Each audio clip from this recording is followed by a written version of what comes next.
immigration reform. Well, let's continue our discussion, and we call on a gentleman I first got to know during my days in Congress. He worked for the agency then known as INS, that has been transmogrified into ICE, but no matter the acronym, he is an expert on illegal immigration. Michael Cutler, who Skypes in from New York. Michael, you testified before the 9/11 Commission. You've spent a lot of time in Washington. Let's begin your evaluation of what we just heard there from Sheila Jackson Lee.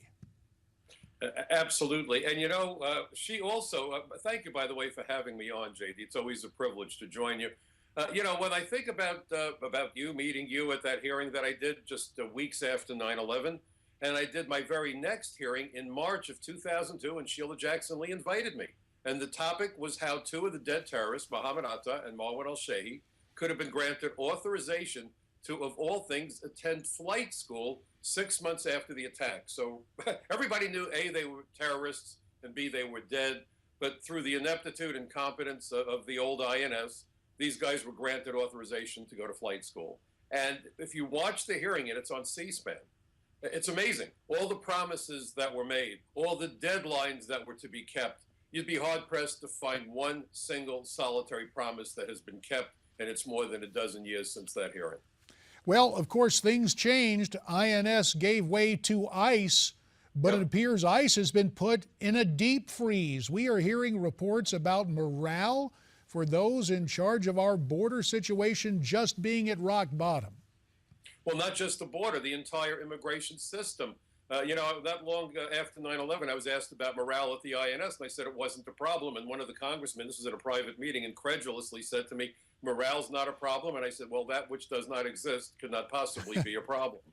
So, I mean, it's a disaster. And I get phone calls routinely from these guys and gals that work there. They understand the implications for national security. They understand the implications for the economy, for hardworking Americans who are being displaced by foreign workers. That's why wages continue to decline, even as expenses go up. That's why the middle class is suffering.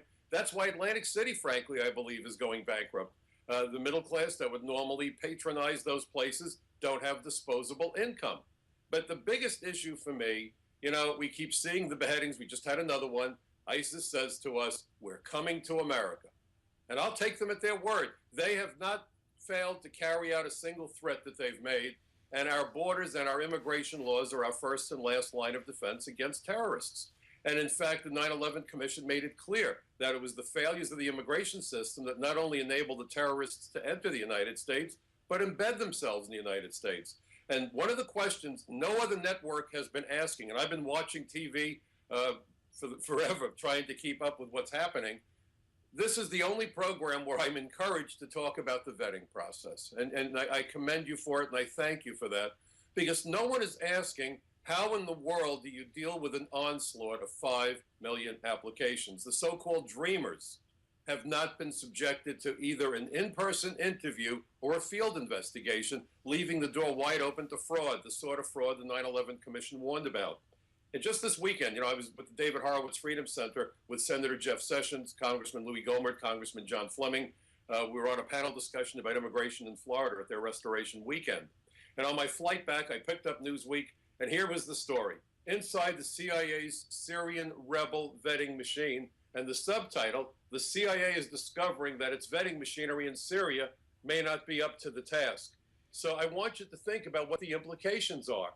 And Jon Stewart made some crack about that and said, not everyone is going to be walking around wearing their badge that says, hello, I'm a terrorist. So how do you vet these 5,000 Syrian soldiers? Fair question. And CIA officials who were interviewed said that they just could not vet that many people effectively, and the risks were high. Well, here's the point. If you can't vet 5,000 people in their own country, where you can go knock on doors and speak to the neighbors and conduct face-to-face interviews, what happens when we try to vet 5 million or maybe more? And we don't even know who they really are because they're undocumented. The favorite word of the open borders anarchists.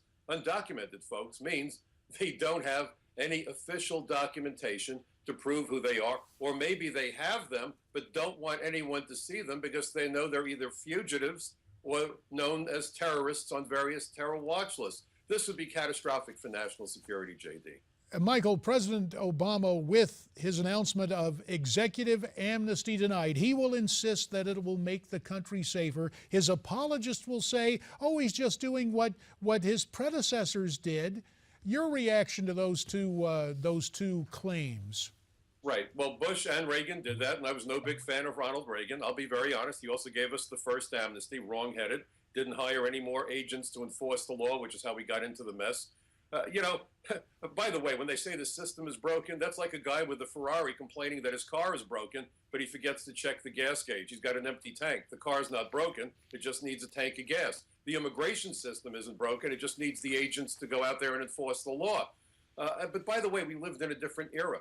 We weren't worried about ISIS coming to America and chopping off our countrymen's heads. We are under a severe threat. The New York Post just ran an article that said that the Department of Homeland Security has admitted that they don't have the capability of keeping ISIS out of the United States. How chilling is that headline? Well, it is chilling, and it is especially dismaying that tonight we will see our president grant amnesty via executive order. 30 seconds, Michael. What should Congress do? Well, I would love to see them go to court and get an injunction, number one. Number two, they should cut the funding. I am thrilled that a gentleman by the name of Jeff Sessions apparently is going to be heading up the Budget Committee. He is the staunchest supporter of effective immigration law enforcement on behalf of America and Americans. I wish he'd be the next president. And we also have to understand that they want to give thousands more work visas to people in the high-tech industry. Silicon Valley just laid off 18,000. Why in the world would you invite more workers when you don't have enough jobs? It's like why indeed. Yeah. Michael Cutler, we will have to end it there. As always, sir, we appreciate your analysis. We will bring you back in the days ahead as we all get together to see what the president does tonight. America's Forum will continue after this Newsmax Now update.